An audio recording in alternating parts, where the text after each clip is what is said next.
28 अप्रैल 2025 को सोमवार वाले दिन शनि ग्रह जो हैं ये अपना नक्षत्र परिवर्तन करेंगे। नक्षत्र परिवर्तन शनि के लिए एक बहुत बड़ी खगोलीय घटना भी होती है, क्योंकि इसमें क्या होता है कि शनि के जो मिलने वाले रिजल्ट्स होते हैं ना, ये बहुत हद तक बदल जाते हैं।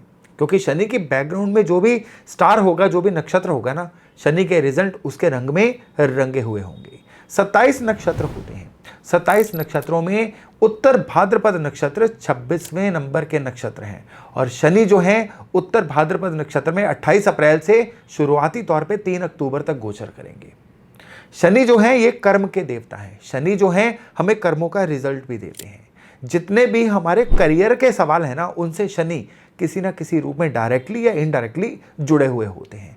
लेकिन ठीक वहीं पे उत्तर भाद्रपद नक्षत्र जो है ये भी शनि का ही नक्षत्र है, और ये नक्षत्र जो है ना बड़ा विशेष नक्षत्र है, क्योंकि ये मोक्ष की राशि में यानी मीन राशि में होता है। और यहाँ पे ये जो नक्षत्र है ना, ये इंसान को ज्ञान देने, ज्ञान बांटने के काम आता है। शनि के 3 नक्षत्र होते हैं। पहला होता है पुष्य, दूसरा होता है अनुराधा, और तीसरा होता है उत्तर भाद्रपद। पुष्य नक्षत्र जहां पे इंसान को क्या करता है, अपने अंदर बदलाव लाने के लिए प्रेरित करता है। जब भी पुष्य नक्षत्र चलता है ना, तो इंसान जो है ये अपने अंदर सुधार लेके आता है। अब यही सुधार जो है ये अनुराधा में जाके रिफॉर्म्स बन जाते हैं, ट्रांसफॉर्मेशन हो जाती है इंसान की, बदल जाता है अब इंसान। उसने कैसे अपने आप को बदला, उसने नया क्या क्या सीखा, ये सारी चीजें उत्तर भाद्रपद में जाके इंसान बताता है, प्रीच करता है, सिखाता है। सहायता करने का नक्षत्र है उत्तर भाद्रपद। अब कर्म के देवता सहायता करने वाले, प्रीच करने वाले नक्षत्र में जाएंगे ना। और सबसे बड़ी बात क्या है कि उत्तर भाद्रपद नक्षत्र के साथ जल जो है ये बहुत गहराई से जुड़ा हुआ है, और जिस भी नक्षत्र के साथ जल जुड़ा हुआ होता है ना, वो धन जरूर देता है। तो अब शनि की जो ऊर्जा है ना, अप्रैल से लेकर अक्टूबर तक बड़ी धनमय होने वाली है। इस समय पे विश्व में भी धन का फ्लो जो है बेहतर होगा। अभी तक आपने देखा है कि वर्ल्ड में टैरिफ वॉर्स चल रही हैं, शेयर बाजार बहुत ऊपर नीचे हो रहे हैं, सोने के रेट आसमान छू रहे हैं। सारी चीजें बहुत बैलेंस होंगी अप्रैल से लेके अक्टूबर के बीच में। वर्ल्ड अफेयर्स की तो ये बात है, लेकिन फिर भी वर्ल्ड लीडर्स जो है ना, जो भी G20 नेशंस के यानी बड़े बड़े लीडर्स, उनमें से किसी एक लीडर को कोई बहुत बड़ा चैलेंज या बहुत बड़ी समस्या भी इस समय में आएगी, लेकिन वो इस समस्या से बड़े आराम से पार ले पाएंगे। चलिए अब हम बात करते हैं कि राशियों के लिए, आपकी सारी की सारी चंद्र राशियों के लिए शनि का ये जो गोचर है ये किस तरह का रहने वाला है। अगर मेष वालों की बात करें तो आपके लिए जो अभी तक आपने अपने जीवन में अच्छा किया, जो नया सीखा, वो सिखाने का समय आ रहा है। मेष राशि वालों को चाहिए कि इस समय में थोड़ा सा मेडिटेशन, थोड़ा सा इनहेल एक्सेल करने की तरफ ध्यान दें, क्योंकि जितना ये खुद में ब्लैंक रह के मेडिटेट करके अपने आप को क्वालिटी समय देंगे ना, उतनी ही क्वालिटी इनके करियर में शनि जो है लेके आएंगे। यानी इस समय में जो चलता आ रहा था वही करते रहेंगे ना, तो कुछ भी एक्स्ट्रा नहीं मिलेगा। इस समय में एक्स्ट्रा चाहिए तो आपको कुछ ना कुछ अपने आप को टाइम देने के रूप में, स्पिरिचुअलिज्म के रूप में, अध्यात्म के रूप में अटेन करना पड़ेगा, तभी ये शनि जो है आपके लिए फायदेमंद हो पाएंगे। वृष वालों के लिए तो बहुत ही आकस्मिक फायदों के योग हैं। अचानक से कोई ना कोई नई अपॉर्चुनिटी मिल गई। वृष वालों के लिए ऐसा होगा कि किसी ना किसी तरह से आपके लिए कोई ऐसा फुलफिलमेंट हो जाएगा कि जिससे मन बड़ा ही प्रफुल्लित रहेगा। हाँ, इस समय पे आपको अपने पुराने रिश्तों को मेंटेन करके रखना है। ऐसा ना हो कि आपके काम में लगातार सक्सेस होने या काम में बिजी रहने की वजह से आपके मित्र आपसे छूट जाएं। मिथुन यानी जेमिनाई, आप लोगों के लिए आपके वर्क प्लेस पे कुछ ना कुछ एक्सेप्शनली बढ़िया होने वाला है इस दौरान। या तो काम चेंज हो जाएगा, या नया काम मिल जाएगा, या नया कोई ऐसा ऑफर आएगा जिसको आप रिफ्यूज नहीं कर पाएंगे। इवन अपने काम में भी कुछ बहुत अच्छे बदलावों के योग बन रहे हैं। बस आपको डोमेस्टिक लाइफ जो है उसको पूरी तरह से बैलेंस रखना है। कर्क वालों की बात करें तो इस समय में आपका कोई ना कोई तीर्थ यात्रा हो सकती है, घर में कोई बड़ा धार्मिक अनुष्ठान हो सकता है, या अच्छी यात्राएं जो हैं ये आपके जीवन में कोई बहुत बड़ी वैल्यू ऐड कर सकती हैं। तो चलिए अब बात करते हैं सिंह यानी लियो राशि वालों की। आप लोगों के लिए ये जो गोचर है ना, ये बड़े मिक्स रिजल्ट लेके आने वाला है। मिक्स रिजल्ट किस तरह से कि इस समय में अगले 4 महीनों के लिए आपको चिंताएं, एंग्जाइटी, डिप्रेशंस, ओवरथिंकिंग, उदासी, घबराहट, ये वाली जो मन की नेगेटिव फीलिंग्स होती है ना, ये आपके ऊपर बड़ी हावी रह सकती हैं। और कई बार इसका कोई कारण भी नहीं होगा, फिर भी मन बुझा बुझा सा रहेगा। लेकिन ठीक उसी समय पे आप लोगों के लिए एक बहुत बढ़िया घटनाएं होंगी कि आपके करियर, काम, कारोबार में आपके लिए कुछ बहुत बढ़िया चेंजेस आएंगे। हाँ, चेंजेस आप इन कैश तभी करवा पाएंगे अगर आपका मन जो है वो व्यवस्थित रहे। तो मन व्यवस्थित रहे उसके लिए आपको सबसे बढ़िया बात क्या है कि फिजिकल एक्सरसाइजेस करनी है। दूसरे, आपको उत्तर भाद्रपद नक्षत्र के हिसाब से चलना है। कैसे इसके हिसाब से चलें?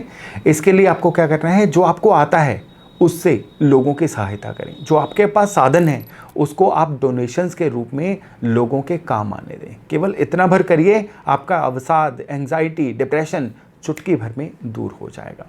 अब अगर कन्या यानी वर्गो राशि वालों की बात करें, आपके लिए जीवन साथी की हेल्थ इस समय में चिंता का विषय हो सकती है। इवन जीवन साथी से तालमेल, जीवन साथी से अच्छे संबंध बना के रखना, ये भी आपके लिए चैलेंज का विषय हो सकता है। हालांकि काम कारोबार में कुछ बहुत अच्छे बदलाव आएंगे। इवन जो लोग पॉलिटिक्स में हैं कन्या वाले, उनके लिए भी इस समय में बहुत ही वैल्यू एडिशन होने वाला है। हाँ, शेयर बाजार के मामलों में आपको थोड़ा ध्यानपूर्वक चलना है। स्पेशली कमोडिटीज़ वगैरह के मामले में आपको बहुत ही सतर्क होकर चलना है। मेडिटेशन, ध्यान करना इस समय में आपके लिए बहुत ही एडिशनल हेल्प हो सकता है। तुला यानी लिब्रा राशि वाले, आप लोगों के लिए ये जो समय है ना, ये हेल्थ को लेके थोड़ा सा सावधान रहने वाला समय है।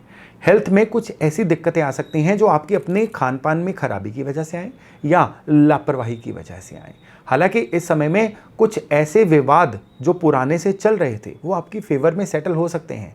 लेकिन इस समय में आपको एक और चीज़ में सावधानी बरतनी है कि काम वगैरह एक्सपेंड करने के लिए अगर आप इधर उधर से कोई पैसे पकड़ना चाह रहे हैं, कोई कर्ज लेना चाह रहे हैं, उसमें एक झोल है, उसमें एक तरह का एक टेक्निकल ट्रबल है कि ये कर्ज वगैरह आपको मिल तो बड़ी आसान शर्तों पे जाएगा, लेकिन बाद में उसको चुकाना आपको थोड़ा सा मुश्किल हो जाएगा। इसलिए इस समय में अगर कर्ज लेना है तो थोड़ा सा सोच समझ के लीजिएगा। अब हम बात करते हैं स्कॉर्पियो यानी वृश्चिक राशि वालों की। आप लोगों के लिए आपका डाइजेशन सिस्टम इस समय में धोखा देता रहेगा। बिना बात के ही पेट की खराबी, हाइपर एसिडिटी, ऐसी समस्याएं आपको परेशान करती रहेंगी। लेकिन अगर हेल्थ के मायनों को छोड़ दें तो इस समय में किसी एक्सपर्ट एडवाइस या किसी इंसान की गाइडेंस से आपको शेयर बाजार वगैरह में अच्छे फायदे हो सकते हैं। इसलिए किसी की सलाह को इस समय में इग्नोर मत करिएगा। अब हम बात करते हैं धनु यानी सेजिटेरियस राशि वालों की। आपके लिए शनि का ये जो नक्षत्र परिवर्तन है ये कैसा रहने वाला है? आप लोगों के लिए इस समय में काम कारोबार में एक बिल्कुल नया फेज शुरू होगा। जो लोग कोई काम बदलना चाह रहे थे उनके लिए काम बदलेगा, और जो लोग अपने काम में ही कोई ना कोई परिवर्तन लेके आना चाह रहे थे वो भी इस समय में बड़ी आसानी से संभव हो जाएगा। बस इस समय में जिसको हम कहते हैं ना, स्लंबर में नहीं रहना है, एक तरह से निद्रा में नहीं रहना है। इस समय में आपको एम्बिशियस होना है, इस समय में आपको प्लानर बनना है, इस समय में आपको बिल्कुल चीज़ों को अग्रेसिवली अपफ्रंट आके सही करना है। तभी जो ये ट्रांजिट है ना, ये आपके लिए फ़ायदेमंद रह सकती है। अब कैप्रिकॉन यानी मकर वालों की बात करें तो इस समय में आपके लिए आपके जो फ्रेंड सर्कल है ना, वो गेम चेंजर का काम करेंगे। ये गेम चेंजर दोनों तरफ से, एक्स एक्सिस वाई एक्सिस, यानी अच्छे या बुरे तरफ से, दोनों तरफ से हो सकता है। कैसे?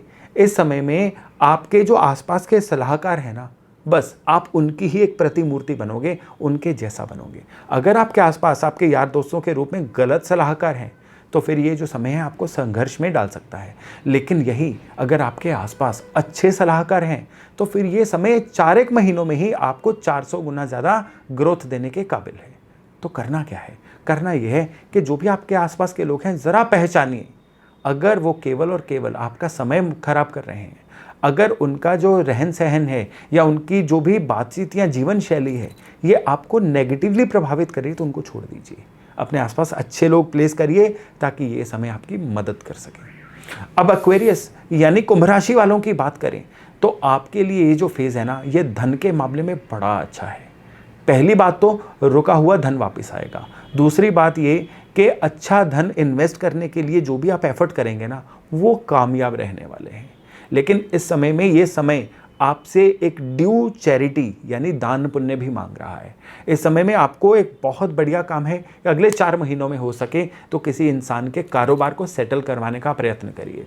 कहते हैं ना कि जब आप किसी को भोजन दान करते हैं तो उसके एक वक्त के खाने का आप प्रबंध कर रहे हैं, लेकिन अगर आप किसी इंसान का काम सेटल करवाते हैं तो उसकी सारी ज़िंदगी के खाने पीने का प्रबंध कर रहे हैं। बस ये अगर आपके साधनों के अनुसार संभव हो तो इस समय में ज़रूर करिएगा ताकि ये जो नक्षत्र परिवर्तन है आपके लिए फ़ायदेमंद रहे। अब हम बात करते हैं पाइसेस यानी मीन राशि वालों की। आप लोगों के लिए ये जो ट्रांसफॉर्मेशन या नक्षत्र परिवर्तन है ना, ये आपकी अपनी राशि से हो रहा है। तो इस समय में आप सबसे बढ़िया बात तो क्या है, आपके स्वभाव में बड़े अच्छे चेंजेस देखने को मिलेंगे। आप लोगों की मदद करने के लिए, सहायता करने के लिए, हेल्प करने के लिए आतुर रहेंगे। ठीक उसी समय पे आप जो हैं थोड़ा सा नेचर वाइज सुस्त भी हो सकते हैं। अगर आपके अंदर टाल मटोल करने की प्रवृत्ति आ गई, काम को आज की जगह कल पे टालने की प्रवृत्ति आ गई, तो फिर ये जो 4-1 महीने का फेज़ है ना, ये आपके लिए नेगेटिव फेज़ बन सकता है। तो हाइपर एक्टिव रहिए, काम को एक प्रोसेस के अनुसार अच्छे से कर डालिए, समय से पहले कर डालिए, फिर देखिए ये समय आपके कितना फेवर में रहता है। तो दोस्तों, ये था शनि के उत्तर भाद्रपद नक्षत्र में गोचर का एक छोटा सा विवरण। मैं आशा करता हूँ इससे लाभ लेके आप अपने आने वाले जीवन को बहुत ही लाभदायक बना सकते हैं। और अगर ये वीडियो आपको अच्छा लगे तो इस वीडियो को लाइक करना, चैनल को सब्सक्राइब करना और इस वीडियो को शेयर करना मत भूलिएगा। चलिए मिलते हैं एक नए वीडियो के साथ। अपना खूब ध्यान रखिएगा। नमस्कार।